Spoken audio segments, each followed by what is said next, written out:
J'ai 35 ans et je pensais avoir tracé ma route. Ma compagne et moi étions ensemble depuis 4 ans. Nous n'étions pas mariés, mais nous en parlions. Nous vivions ensemble, partagions les frais, avions nos petites habitudes. Ces vacances devaient être une parenthèse pour se retrouver après quelques mois compliqués où nous avions tous deux trop travaillé, nous éloignant l'un de l'autre. Nous avions économisé pendant près d'un an pour nous offrir ce séjour de 10 jours dans un resort en Espagne. C'est au 3e jour que tout s'est effondré. Nous venions de rentrer de la plage. J'étais assis sur le balcon avec une bière, à regarder le coucher de soleil, quand elle est sortie et s'est assise en face de moi. Son visage était différent, froid, comme si elle avait pris une décision et n'attendait que le bon moment pour me l'annoncer. « Il faut qu'on parle », a-t-elle dit. Je me souviens de cette sensation de malaise viscéral. Ces 4 mots n'annoncent jamais rien de bon. « D'accord », ai-je répondu. « Qu'est-ce qui se passe ?» Elle ne m'a pas regardé, fixant simplement l'horizon. « J'ai rencontré quelqu'un hier au bar de la piscine. On a discuté pendant des heures pendant que tu faisais la sieste. J'ai senti ma gorge se nouer. »« Tu as rencontré quelqu'un ?» ?»« Oui. » Elle a fini par croiser mon regard et j'ai réalisé quelque chose. Je n'ai pas ressenti d'excitation depuis des années. Pas avec toi, pas pour nous, mais en discutant avec lui, j'ai ressenti quelque chose que je croyais disparu. Je suis resté là, immobile. Je n'ai pas crié, je n'ai rien cassé. Je crois qu'au fond, je le voyais venir. Honnêtement, nous étions en pilote automatique depuis des mois. « Alors, qu'est-ce que tu essaies de me dire ?» ai-je demandé. Je dis que ce voyage est fini pour nous. Je ne rentre pas avec toi. Je reste ici. Il séjourne dans le même hôtel. Je veux voir où cela peut nous mener. Je l'ai regardée comme si c'était une inconnue. À cet instant, elle l'était. D'accord, ai-je dit. Elle a cligné des yeux, surprise. C'est tout? Juste d'accord? Qu'est-ce que tu veux que je dise? Tu as clairement fait ton choix. Je ne vais pas te supplier. Elle avait l'air presque déçue, comme si elle s'attendait à une dispute. Nous partageons toujours cette chambre pour la semaine prochaine, a-t-elle murmuré. Plus maintenant, lui ai-je répondu. Je réserve un vol plus tôt. Je serai parti d'ici demain soir. Elle n'a pas protesté, n'a pas présenté d'excuses, a simplement hoché la tête et est rentrée à l'intérieur. Je suis resté 2 heures de plus à boire, le regard dans le vide. La musique du resort montait de la piscine, une playlist tropicale qui me semblait soudain cruelle. Des couples marchaient main dans la main sur la plage. Je me suis demandé combien tiendrait. Combien était déjà brisé sans le savoir. Puis, je suis rentré, j'ai ouvert mon ordinateur et j'ai changé mon billet pour le lendemain soir. Cela m'a coûté 300 € de plus, mais je m'en moquais. Je n'allais pas passer une semaine de plus à la regarder tomber amoureuse d'un autre. Cet email de confirmation ressemblait à des papiers de divorce. Le lendemain fut les 24 heures les plus gênantes de ma vie. Elle est partie tôt le matin, sans dire où. Je savais où. J'ai fait mes valises lentement, pliant chaque chemise avec soin, car se concentrer sur des gestes simples m'évitait de craquer totalement. Je me suis assis seul au bord de la piscine, j'ai commandé un petit déjeuner que je n'ai pas pu manger et j'ai essayé de comprendre ce qui venait d'arriver. Un couple à côté de moi se disputait au sujet de la crème solaire. J'ai failli rire. Certains problèmes sont tellement dérisoires. Elle est revenue tard dans l'après-midi, s'est douchée, a enfilé une robe que je ne lui connaissais pas et est ressortie sans un mot. Elle dégageait une odeur différente, un nouveau parfum, sans doute. Je ne l'ai plus revue avant que ma navette arrive. J'ai laissé la clé de la chambre sur la table de chevet avec la moitié de l'argent des vacances que nous avions mis de côté. Je ne suis pas cruel, juste fatigué. Je suis rentré seul. J'ai passé tout le vol à repasser en boucle ces 4 dernières années, à me demander où tout avait dérapé. Le type assis à côté de moi essayait de discuter, j'ai fait semblant de dormir. À l'atterrissage, j'étais anesthésié. Je suis rentré dans notre appartement, j'ai réalisé que la moitié de ses affaires était encore là, et je me suis effondré sur le canapé. Son mug de café était encore dans l'évier depuis le matin de notre départ. Je l'ai fixé pendant 1 heure. C'est là que mon téléphone a sonné. 2 jours après mon retour, presque minuit. J'étais à la moitié d'une bouteille de whisky, dans le noir, devant la télé. Numéro inconnu. J'ai failli ne pas répondre. Allô? C'est vous? Une voix d'homme. Âpre, en colère, stressé. Qui est à l'appareil? J'appelle au sujet de votre compagne, ou ex-compagne, peu importe ce qu'elle est. Mon cœur a commencé à battre à tout rompre. Le brouillard du whisky s'est dissipé instantanément. Qu'est-ce qui lui arrive? Elle est à l'hôpital. Elle m'a demandé de vous appeler. Je me suis redressé, glacé. Qu'est-ce qui s'est passé? Est-ce qu'elle va bien? Elle s'est battue avec ma femme. Je me suis figé. La pièce semblait vaciller. Votre femme? Oui, ma femme. La femme avec qui je suis marié. Celle que votre compagne ne connaissait pas jusqu'à il y a 2 heures, quand ma femme a débarqué au resort et nous a trouvés ensemble. J'ai eu l'impression de recevoir un coup de poing dans l'estomac. Attendez, vous êtes le gars avec qui elle? Oui, je suis ce gars-là. Et je ne lui ai pas dit que j'étais marié parce que je suis une belle ordure, apparemment. Mais ce n'est pas pour ça que j'appelle. J'appelle parce qu'après que ma femme l'a frappé, votre compagne a complètement disjoncté. Elle a crié, jeté des objets, essayé de s'en prendre à ma femme. La sécurité est intervenue. La police est arrivée. Elle est en garde à vue. Il parle de poursuite pour agression et dégradation. Elle a donné votre numéro comme contact d'urgence. Je ne pouvais plus respirer. Mes mains tremblaient. Vous plaisantez? Pas du tout. Écoutez, je ne sais pas ce que vous comptez faire, mais elle vous réclame. En pleurs, hystérique. Elle n'a personne d'autre ici. Ses cartes bancaires sont bloquées. L'hôpital demande un paiement. L'hôtel veut la mettre à la porte. J'ai raccroché. Je suis resté assis dans le noir pendant 10 minutes, fixant mon téléphone comme s'il s'agissait d'une bombe. La télé grésillait. Dehors, une alarme de voiture s'est déclenchée. La vie normale continuait tandis que la mienne implosait. Puis, ça a sonné à nouveau. Même numéro. Ne raccrochez pas, a-t-il dit rapidement.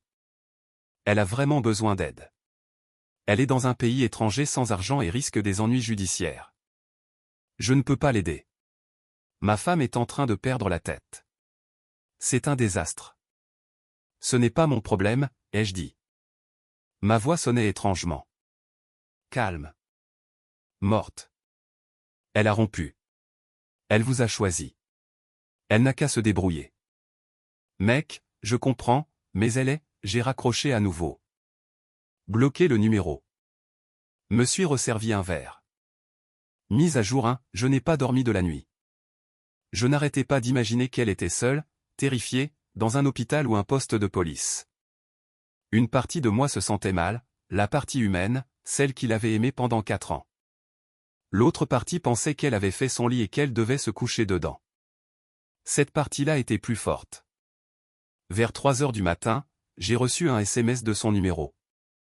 Un message long, confus, sans ponctuation, s'excusant encore et encore, me suppliant de l'aider, disant qu'elle avait fait une terrible erreur, qu'elle avait peur, qu'elle était seule, qu'elle n'avait personne d'autre, que j'étais la seule personne qui ait jamais vraiment tenu à elle. Je l'ai lu 3 fois. Puis, je n'ai pas répondu. Le lendemain, j'ai appelé l'hôtel, j'ai donné mon nom et mon numéro de confirmation pour vérifier qu'elle avait bien été impliquée dans un incident. Ils étaient professionnels, mais visiblement mal à l'aise. Ils m'ont dit qu'elle avait été libérée de garde à vue, mais qu'elle devait rester dans le pays quelques jours en attendant que les choses se règlent. Une sorte d'interdiction de sortie du territoire. J'ai demandé si elle avait besoin de quelque chose. Ils ont dit qu'elle avait fait son check-out, qu'elle logeait dans un hôtel moins cher et qu'elle semblait se débrouiller. J'ai ressenti une satisfaction malsaine. Puis, de la culpabilité. Puis de la colère d'avoir ressenti cette culpabilité. Ce cycle a duré toute la journée. J'ai appelé mon meilleur ami le soir même et je lui ai tout raconté. Il a écouté sans m'interrompre, ce qui est rare chez lui. Quand j'ai fini, il a ri. Vraiment ri. Mec, a-t-il dit, elle t'a quitté pour un marié rencontré au bar d'une piscine et elle s'est battue avec sa femme. C'est absolument dingue. On dirait le scénario d'un mauvais film. Je sais. Et maintenant, elle veut que je vienne la sauver. Ouais. Et tu vas le faire? J'y ai réfléchi. Vraiment. J'ai imaginé reprendre l'avion, jouer le héros, tout réparer. J'ai imaginé sa gratitude, ses promesses, ses larmes. Non, ai-je dit. Je ne le ferai pas. Bien. Laisse-la se débrouiller. C'est une adulte. Elle a fait des choix d'adulte. Elle en assume les conséquences d'adulte. Mais ce n'était pas si simple. Pendant les jours suivants, elle a continué à envoyer des SMS, à appeler depuis des numéros différents que je ne connaissais pas. Laissant des messages vocaux, chaque fois plus désespérés. Elle avait épuisé ses plafonds de cartes bancaires, payé des factures d'hôtel et de soins. Elle ne pouvait pas changer son vol. Elle avait besoin d'argent. Juste 500 €, juste 30, juste n'importe quoi. J'ai tout ignoré, supprimé sans écouter après les premiers. Puis, sa mère m'a appelé. Je t'en prie, a-t-elle dit. Sa voix tremblait. Elle avait toujours été gentille avec moi. Je sais ce qu'elle a fait. Elle m'a tout dit. Je suis furieuse contre elle, mais c'est ma fille. Elle est coincée là-bas. Je n'ai pas les moyens de l'aider, je vis avec une petite retraite. Peux-tu juste lui virer de quoi rentrer? J'ai dit à sa mère que j'allais y réfléchir. Je n'y ai pas réfléchi. Puis j'ai bloqué son numéro aussi. Ça a fait mal. Sa mère ne méritait pas ça, mais je ne pouvais pas commencer à rouvrir des portes. Mise à jour 2, une semaine a passé. J'ai commencé à vider ses affaires de l'appartement, les emballant méthodiquement dans des cartons. Chaque objet ressemblait à une pièce à conviction. Nos photos souriant, son mug préféré, des livres qu'elle n'avait jamais finis, un pull qu'elle m'avait piqué il y a 2 ans. J'ai tout mis dans un box de stockage que nous avions loué. J'ai fait changer les serrures. Un serrurier est venu le jour même.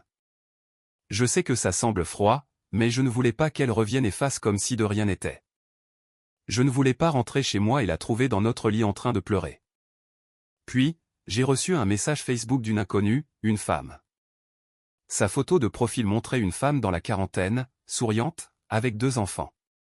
C'était la femme, celle qui avait frappé mon ex. Je suis désolé pour ce qui est arrivé, a-t-elle écrit. Je n'ai pas voulu vous mêler à tout ça, mais je pensais que vous devriez connaître la vérité sur le genre de personne qu'elle était, sur le genre de personne qu'est mon mari. Nous méritons tous les deux mieux.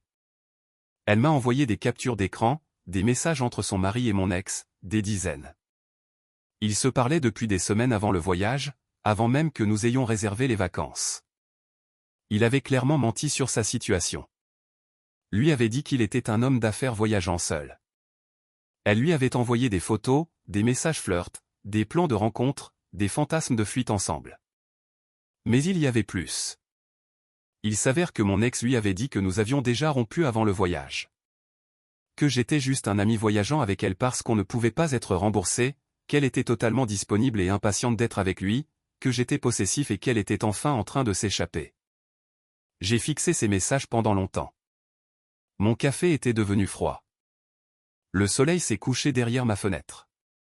Elle lui avait menti, m'avait menti, se mentait probablement à elle-même. Ce n'était pas spontané. C'était prévu, calculé. Je devais être là en tant que filet de sécurité pendant qu'elle testait sa nouvelle vie. Je n'ai pas répondu à la femme. J'ai juste fermé les messages et je suis resté là, anesthésié. Puis vide. Puis, étrangement soulagé, car maintenant, je savais. Plus de doute, plus de « et si », juste la clarté. 2 jours plus tard, mon ex a enfin réussi à rentrer. Je le sais parce qu'elle a débarqué à l'appartement, a commencé à tambouriner à la porte à 21h. Je regardais un match, je mangeais un plat à emporter, je passais une soirée plutôt décente. « Laisse-moi entrer », a-t-elle crié. « On doit parler, je t'en supplie. Je sais que tu es là. » J'ai ouvert la porte, mais en gardant la chaîne. Elle avait l'air terrible. Cheveux en bataille, cernes sombres sous les yeux, vêtements froissés. Une partie de moi se sentait mal, l'autre ne ressentait rien. Tes affaires sont au garde-meuble, box 212. Je t'enverrai le code par SMS, ai-je dit calmement. Tu es sérieux? Tu ne peux pas juste jeter 4 ans comme ça. Je n'ai rien jeté.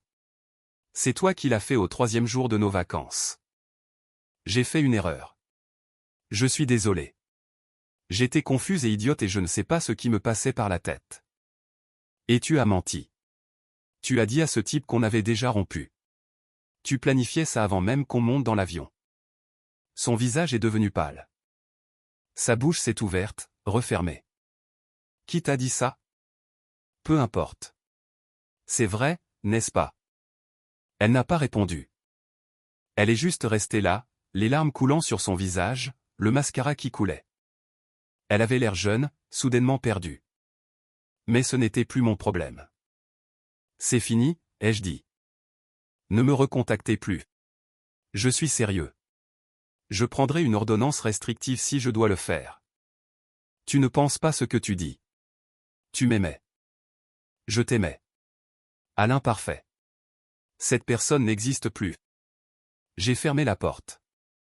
Elle est restée là à pleurer pendant encore 10 minutes, suppliant à travers le bois. Puis elle a commencé à hurler, à m'insulter, disant que j'étais sans cœur, que je ne l'avais jamais vraiment aimée, que j'étais probablement soulagé que cela arrive. Les voisins ont probablement tout entendu. Je m'en fichais. Finalement, elle est partie. Mise à jour 3, c'était il y a 3 mois. Je n'ai pas eu de nouvelles depuis cette nuit-là. Des amis communs me disent qu'elle a retourné vivre chez ses parents à 2 départements d'ici. Elle a perdu son travail car elle avait pris des congés non autorisés pour prolonger son voyage, puis n'avait pas pu revenir à temps à cause des problèmes juridiques. Elle avait appelé pour dire qu'elle était malade, puis a tout simplement arrêté de répondre quand ils ont essayé de la joindre. Aux dernières nouvelles, elle travaillait en intérim dans le commerce et remboursait encore les dettes de carte bancaire de ses vacances. Les poursuites ont fini par être abandonnées. La femme a décidé de ne pas porter plainte. Une maigre consolation. Le type marié. Sa femme a divorcé en moins de 2 mois. Apparemment, mon ex n'était pas sa première aventure, pas même sa deuxième. La femme m'a renvoyé un message un mois après tout ça pour me dire « Merci de ne pas avoir créé plus de drame, je vous souhaite bonne route ». Elle semblait être une bonne personne. J'espère qu'elle va bien. Nous nous sommes tous les deux fait avoir par des gens en qui nous avions confiance. Pour ma part, je vais bien. Mieux que bien, en fait. J'ai eu une promotion au travail le mois dernier. Mon patron a dit que je semblais plus concentré, plus déterminé. Amusant de voir comment la trahison peut alimenter l'ambition.